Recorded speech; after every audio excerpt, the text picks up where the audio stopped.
Well, 4-3 now, Michigan Wolverines are. And I've had a little time to calm down after the loss. It is Sunday. I just watched the Lions win a nail biter, a walk-off field goal almost, basically, versus the undefeated Minnesota Vikings. So the Lions lifted my spirits a little bit. Thank you, Amon Ra. St. Brown, Jared Goff, Brian Branch, all them guys played extremely well today. I had to sleep on this game, on the recap, before I went through it, before I said, I told you so. I've had time after the loss to Illinois, and I can still firmly say Orgy is the right option at quarterback for Michigan.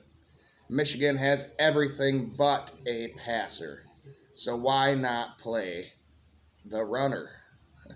Orgy and Mullings with Edwards sprinkled in there as a threat is dangerous. Look at Army and Navy. Both lead the NCAA in rushing yards. Both are still undefeated. I know it's not pretty. I know it's not what you want to see, but it is what will win here at Michigan this season. I'm not saying going forward Orgy has to be the guy. We need to find a passer in the off season. That is for certain. But as of right now, with the options we have, it's got to be Orgy. The coaching staff is trying everything it can to screw stuff up here. After the national title run last season, players are in the wrong positions, playing the wrong players, utilizing them in the wrong way, game management and penalties, believing they can have a great pass attack with Tuttle, not running exotic runs on that small defensive line that Illinois had. All these things are just wrong. They're wrong by the coaching staff. I don't put this one on the players. It's the coaching staff. All up and down the line, it starts with Sharon Moore. What is it that you want to do? What is the identity? You're trying to fit a square peg in a round hole. We don't have those players. We don't have them receivers and that passing quarterback. We don't.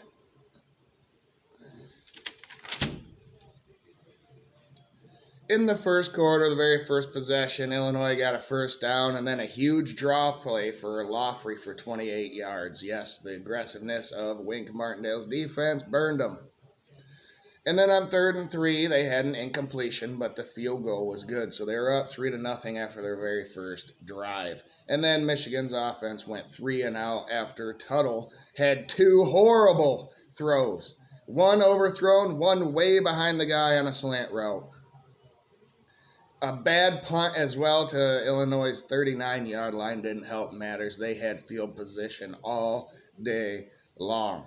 Altmaier then had an 18-yard throw negated by a holding penalty, and they eventually went 3 and out and punted to Michigan. Mullings then had an 11-yard run. All right, on 3rd and 2, Mullings had a 3-yard run, so a first down, and then Tuttle overthrew Loveland. And then the stupidest thing I ever saw, a designed zone read run for Tuttle. What the F, excuse my language. You didn't do that at all with Orgy, and you're doing it with Tuttle?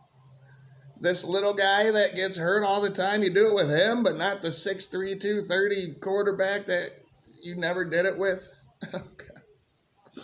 On 3rd and 6, an outside throw was short of the sticks. It was caught, but another bad punt by Doman to Illinois' 27-yard line.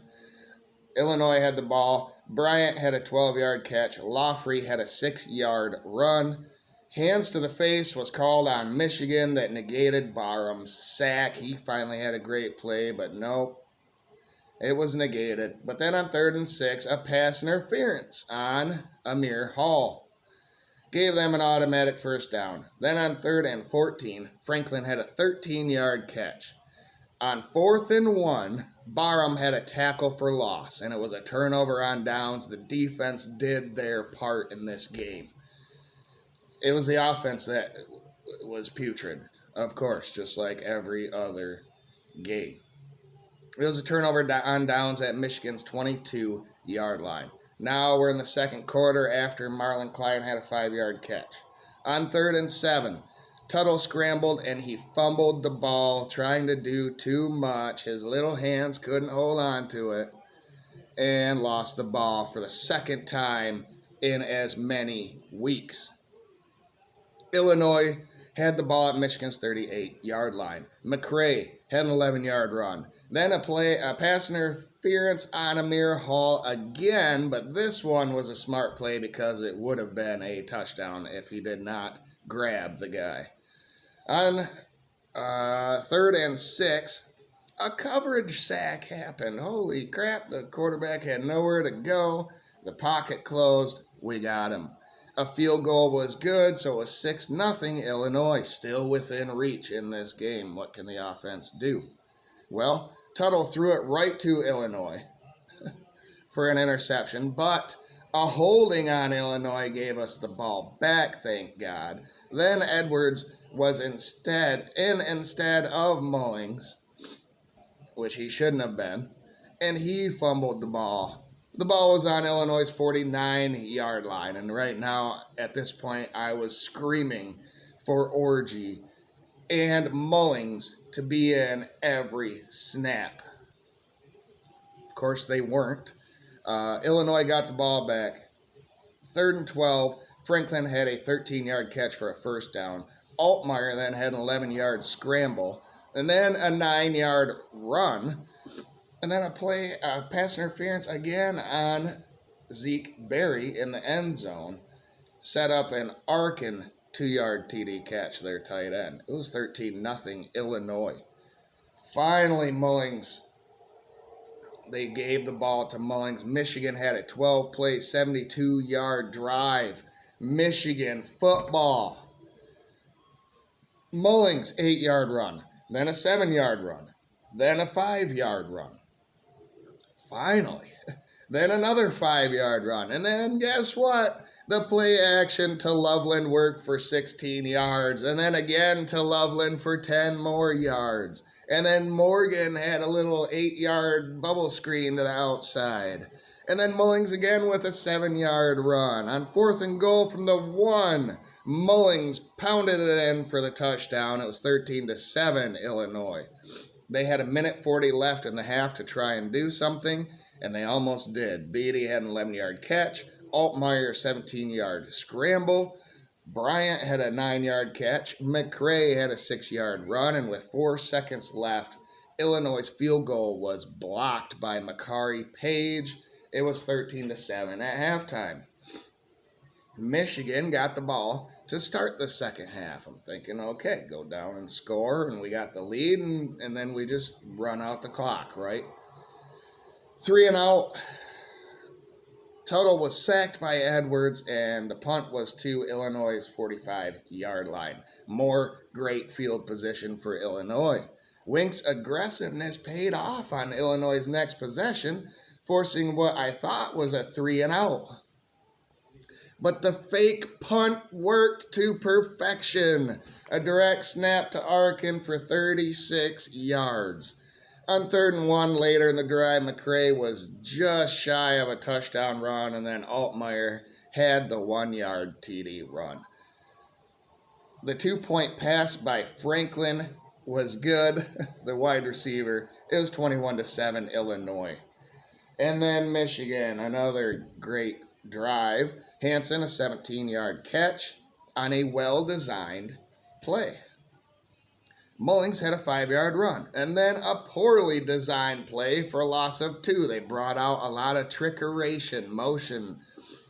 On 3rd and 7, Loveland caught a shovel sweep pass, kind of, for 9 yards. Michigan was pulling out all the trick plays on this drive, which is not the identity I think that they want to have. On 3rd and 6, though, Mullings had an 8-yard run. Loveland's an 8-yard catch. Edwards, an 8-yard counter read. So they countered. He read the defender. Where is that? Where's more of that at? On 3rd and goal, though, Tuttle took the sack, and Zavada's field goal was blocked on a bad hold by the holder. A 15-play drive that took 9 minutes almost resulted in 0 points for Michigan. Now we're in the 4th quarter. Running out of time, Bryant had a 12-yard catch. On 3rd and 6, it was incomplete. And so on 4th down, thinking, well, watch the fake. They didn't. They punted to Michigan's 16-yard line. And then another long drive that got us nothing. Tuttle threw it into the dirt to start the drive. Edwards had a 6-yard run. A late hit out of bounds gave us 15 more yards. Mullings had an 8-yard catch, then an 8-yard run, and then Tuttle was sacked again. Then these officials had a conniption.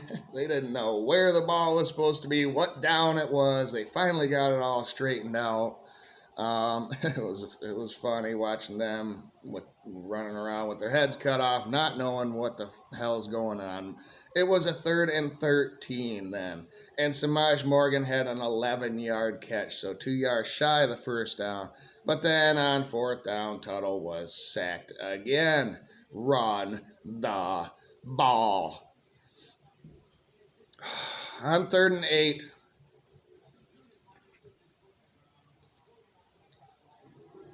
Well, apparently that wasn't a 4th down. But anyway, later on, there was a 3rd and 18. And it was incomplete off of a defender's helmet. Bad throw once again. On 4th and 18, Loveland had a 29-yard catch. So there was life. There was hope. And then Tuttle threw an interception at the goal line. Going for Loveland.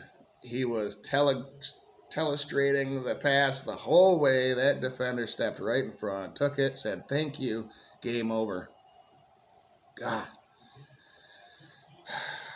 The defender read it perfectly. Does everyone still like Tuttle? And or the passing yards that may come with him? Or are you on the orgy bandwagon again like I am, a guy who doesn't have any turnovers and he has a run capability?